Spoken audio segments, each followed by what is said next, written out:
Hello and welcome to the SME Business Show with me, Alec Drew. Each show focuses on a particular business topic, and so we invite an expert on that topic to share their knowledge, insights and tips to help you with your business challenges. Today's topic is the value of professional video production, and I'm delighted to be joined by Colin Mulcahy, Director of Graco Studios. Hi, Colin. Hi, Alec. Listen, I've heard that professional video production is the preserve of sort of large companies.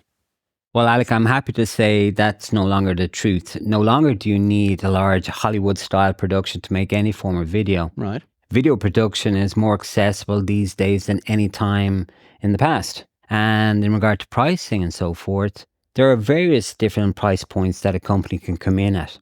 And just to give you an example, Sure. 50% or the majority of videos that we create for most small businesses range around €500. Wow.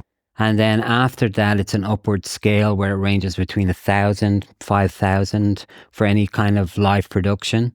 And then on a rare occasion, Right. it can go excessively much higher than that. Give me some ideas of where SME business owners are investing the money in professional video productions. Well, we find that there's 4 key areas that our customers or clients are focused on today. Right. One of those is credibility. And that actually is client or customer testimonials, Right. product and service demonstrations, training and onboarding, whether it's staff or even customers. And the 4th category that we find that they're focused on is customer service and providing FAQs or answers to frequently asked questions that they get regularly. Can we just explore each of those individually? Yeah, sure. Let's just talk about the testimonials and credibility. Mm-hmm. And take me through that and how that's working. A testimonial can be a story or a shared experience by a customer. And what better way to build credibility for your business is by sharing those experiences, where in fact your business has solved a pain point or problem for a customer, and that customer is happy to share that experience. And what the research shows is that when your organization or business shares those stories, they provide credibility for your Right. brand or business. Right. So I suppose the credibility comes from people seeing real people saying something positive about a company.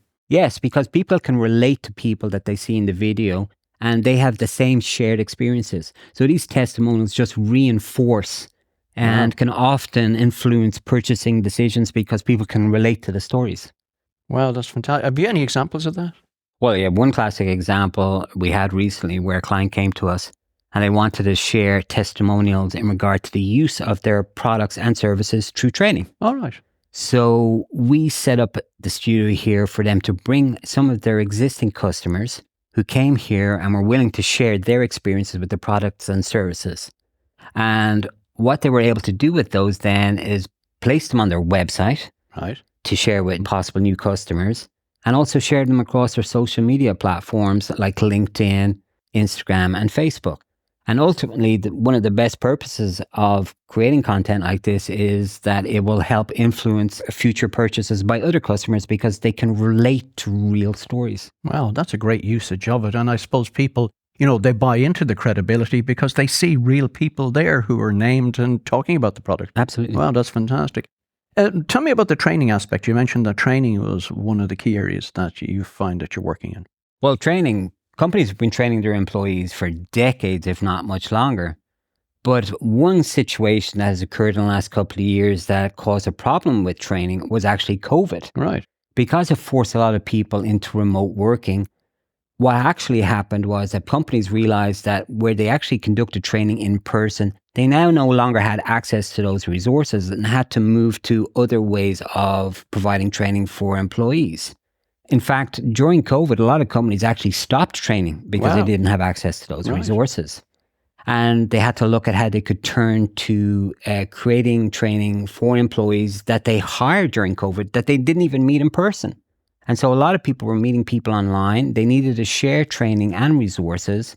So in order to do that effectively and efficiently, they needed to create a standard set of training materials that were easy accessible, that they were standardized no matter who the trainer or what the material was, and that it would be cost effective. Yes, and I can see that because I'm just thinking to myself, So we don't have to provide a person face to face. No. So therefore, we now have consistency. And I suppose people were taking the opportunity to reassess their training material when they had to do it in a sort of video production area. They realized is that they had to translate what would have been an in-person training experience and creating an online training experience where people would actually engage and enjoy the material that they're learning. So they would continue to refer to it whenever they needed to. Because even your best employees who may be whiz kids at retaining the information, from point to point or from time to time, they may actually need to and clarify certain information. So by having a repository that's easily accessible, gives them easy access to that information. Well, that's fantastic. And I suppose it keeps giving them the opportunity to reevaluate the content of that training and then edit it as accordingly necessary. Yeah, the great thing about having your content online is you can actually measure how much your employees are actually using the content and whether they're actually completing the training. Big brothers out there watching us, I know that. Another area that you also mentioned, you were talking about sort of onboarding staff. Now, tell us about that, because I know a lot of companies, they'll give them a sort of buddy to walk around with them, but there's a lot of process that people need to take on board. How's the video helping? Well, apparently, if you talk to any HR expert, that in a standard organization, it can take between 3 to 12 months to actually bring a new employee in, get them up to speed in regard to all the skills and knowledge that they need to have. So video content helps the employee to focus on the content, learn at their own pace. Right.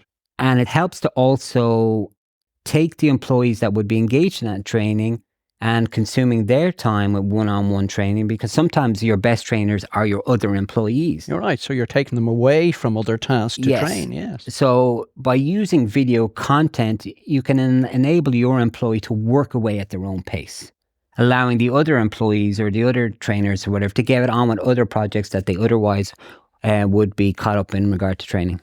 A sort of fourth area that you mentioned was frequently asked questions. Tell me a bit more about that, how that's working. Yes, frequently asked questions. You know, a lot of products and services are new to people. So 50% of the time you've got clients or customers that want access to you 24/7 because they might have a query or want to learn about something.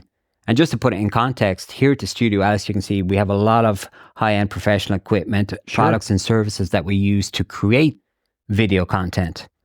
And each of those products, we easily have 100 brands, right?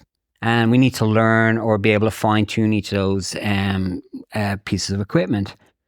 For us, we need to be able to learn about them quickly so we can apply the knowledge. So by being able to go on their websites to their frequently asked questions section or knowledge base, we can easily at our own pace and find it instantly answers to the questions. There are very few times that we've actually had to email or contact the company directly to get a response because they've been putting all our questions up online. And the flip side to that coin, which is a win-win too, is that within an organization, if you have that content in place, you have to spend less time on supporting, as in phone calls, emails, and less time training up a large support team, which allows you to put your resources into other areas of the business. So effectively, you can create videos that can last a long time, but you can give access to your customers instantly. Wow, and I can see social media applications for it. And I suppose if I was phoning in, you can send me a video based on the question I'm asking. And let's not forget AI. Yes, exactly. And even over COVID, where a lot of companies moved to online chatbots, for example, for quick and easy access to questions on their website, they are intelligent enough that when you ask a question, it can actually direct you straight to a video or a question that gives you instant access. And should you need further correspondence with the company, they can email you back. But you can either send a support email or even a marketing message really quickly from an FAQ that you have on your website. Wow, I can see from that alone, that must be saving tens of thousands of euros for companies each year. Oh yeah. Could you imagine getting the same question 80% of the time? Yeah, it just makes sense. And just if there was a fifth one, if I remember correctly, it was about product demonstration. Yes, product demonstrations. They're very important too, because a lot of the time we may see a picture or an advert for something and we want to learn more about a product. Being human, we're very hands-on and we like to Right. see how it's actually being used. So when you use video content within a very short period of time, if it's a focused video on how to use a product, you're basically transporting the person who's watching it into the scene where they can see themselves using the product. And in that process, you can learn how to use it very fast. You can provide all the knowledge that you need. And potentially, you can use it for sales where it can convert during the explorative period of watching the video. It may, in turn, cause a person to just turn around and buy the product. Well, I mean, there's been programs out there like QVC that have been very successful for decades. So obviously, it's very effective. Oh, it's a very proven model. Create a connection, show a person how to use their product, highlight the benefits of how it can add to the quality of your life. So learning about a product that can make our life easier is a great way to showcase anything. So it can be put out over the various social media channels. It can be put on YouTube. You can have it on your website. You have so many uses of it. Oh, there's so many touch points into this day where people have access to information. So by using a product or service demonstration where you record it once, Yes. and you can repurpose it and put it out through all your advertising channels. Wow. That opens up a whole new area. But I suppose, you see, I'm an SME, a business owner. Where do I start if I'm going to invest in video? Well, you start at the beginning, and the best way to do that is to create a brief. Right. And if you don't know how to create a brief in the context of creating video production for your business, we have a step-by-step approach where we can take you through that. A brief clearly outlines a number of key aspects to any video production. Right. And first of all, what is the goal of creating the video content? Who's it for? Where's it for? What age are your potential customers or clients? So, in other words, you're going to be very hands-on with me, so I don't have to, I know I have to do the work, but you will hand-hold me through it. Oh, absolutely. You may have a clear idea from the very beginning, but if you need support in regard to creating a brief, we can take you through the whole process. Well, that's handy. And so I'm not involved in spending any money yet, am I? No. We're purely at a discovery stage in regard to learning about what it is that you want. Because once we have a clear idea of what you want, we can then take that and look at the next level, I suppose. Yeah. And what is the next level, by the way? Well, the next level is once you've designed your brief or created your brief, we'll meet or chat again. Yes. And at this stage, we'll take the brief and translate that into what we call a storyboard. All right. And a storyboard is a visual aspect or a visual layout, just like a mood board that you might be familiar with when you're decorating your home. Yeah. We do the same thing. We lay it out. We look at all the elements that are needed, whether it's music, imagery, or any other video content, or whether it needs voiceovers or actors and so forth. But I can clearly point out one tip at this point. Spend the time at this stage. Right. So everybody is on the same page in regard to what you want and what the production company needs to deliver.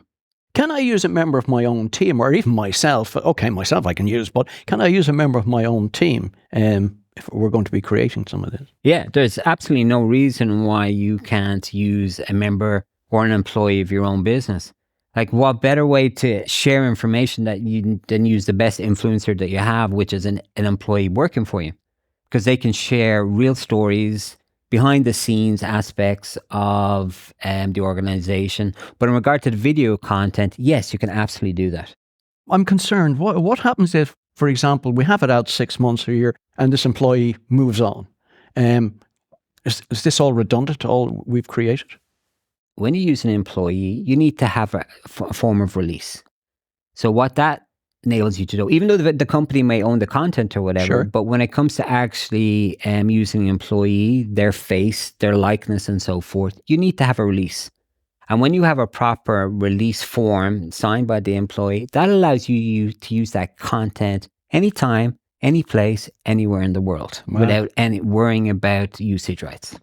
That's fantastic. Listen, I might have somebody who would be perfect for this, but they're a bit nervous in front of camera. I'm not sure how they would perform. What sort of suggestions would you have around that? Well, the great thing about one, using your own employees, it helps you keep the costs down. Yes. The next thing is, in order to prepare your employees for any of the video content that you might have, you might assume that they're natural or they'll just kill it on camera. But sometimes that's just not the case. And unfortunately, it's not their fault. Sure. Oftentimes, when we're working with employees for organizations and preparing them for video, it actually takes twice as long to prepare them and to get them ready for being on camera. But it can be done. Oh, absolutely. And you have the facilities to do it. Yeah. Here at Graco Studios, when somebody feels that they're not camera ready, we have certain members of the team that can train them, and hopefully, with our training, get them up to speed and get them on stride for when they're delivering on camera. Okay, so it doesn't work. We can't get them in front of the camera. What's plan B? Well, the other option is you provide or you hire professional talent. Right. That may include an actual actor, which could be for on camera or it could be for voiceover and so forth. But generally, when you're hiring an actor, you're looking at the fact that they have experience. They can provide credibility on camera. In the case where you have long dialogue or long scripts that need to be shared on camera, sure, it's probably the best approach to actually use a professional because they have the experience of standing in the camera and saying the lines. Another great aspect of it is that they take direction. Right, of course, yeah. They're well used to it. But this must cost an arm and a leg. No, not an arm and a leg, but there are potentially extra costs involved because you may need to conduct auditions. There may be other aspects of it that include payment, buyout, releases, on-the-day costs like hair and makeup. And of course, they need to eat. So they're one things to take care of. But again, this is all costed out before we even get into spending any real money. Oh, yeah. Going right back to the beginning where we've put the time in to itemize every aspect of this, there's a clear idea of what's needed at each stage. Give me some sort of ballparks. If I'm going to get involved in video production, what sort of money should I need to consider, or how do I go about putting a budget in place? Well, the thing is, even though at the very beginning of the video, we gave a guide to how much each finished product may cost a business or an organization, at the end of the day, each product is bespoke because you might need 10 videos of this, you might need 5 of that. But you can realistically easily start with a couple of videos. You could easily be looking at anywhere between 1,500 to 2,500. Right, okay. But remember, as we spoke about earlier, if you plan correctly, you can repurpose that content in different ways. Sure. Don't just think of one aspect of what you want. Think of how you can leverage it across all your touch points. Right. And so were you able to use it across social media and repurpose it? And can those videos be edited at some future stage so that we can reuse them differently? Yeah, we have a great term for this. It's called atomizing. Atomizing. Great. Basically, you can take your recording, you can actually take the audio, use it for a podcast. Right. You can transcribe it and put the script on your website, which helps other aspects of your business in regard to digital media, SEO, and so forth. You can chop it up, put little bits on social media, which help direct you back to your website to look at the content in full. There's so many different ways you can repurpose it. And once again, we show this with you when we're going through the briefing stage, right, what you can actually do. So you can get a big picture idea of how you can save money and effectively use the content you've created. I suppose a lot of people these days are using smartphones for, capturing content. What have you got to say to that? Well, I have one of the best smartphones you can buy. It's fully loaded. It can take the best videos. It can take the best pictures, all in 4K. They're great for doing social media announcements, small tutorials, and so forth. But if you really want to take your brand credibility to the next level, ideally you need to be investing in proper video production at some point. Because one of the things about phones in general is you can get away with poor video, right, but you will not get away with poor audio. And unfortunately, phones are not equipped for good audio. Right. And even if you did go to the trouble of rigging out a phone and putting in that case, you still have other aspects of a phone, depth of field, all these creative things that you can do with a production camera that you can't do with an iPhone. It really opens up the whole world in terms of video production. I hadn't realised it had so many applications. Listen, I can see from the time this is taking us to the end of the show. Colin, where can we find out more about Graco Studios? Well, happy I can say that we have our own website, and you can find it at gracostudios.com. Thanks to Colin Mulcahy, Director of Graco Studios, for coming into us today and sharing so many valuable tips around video production. And don't forget to join me, Alec Drew, again next time, where we'll have another expert sharing knowledge, insights and tips on a particular business topic to help you with your challenges. And if today's show raised any questions, why not reach out to us across any of the social media channels, the SME Business Show. Thank you for your company, and I look forward to seeing you again soon.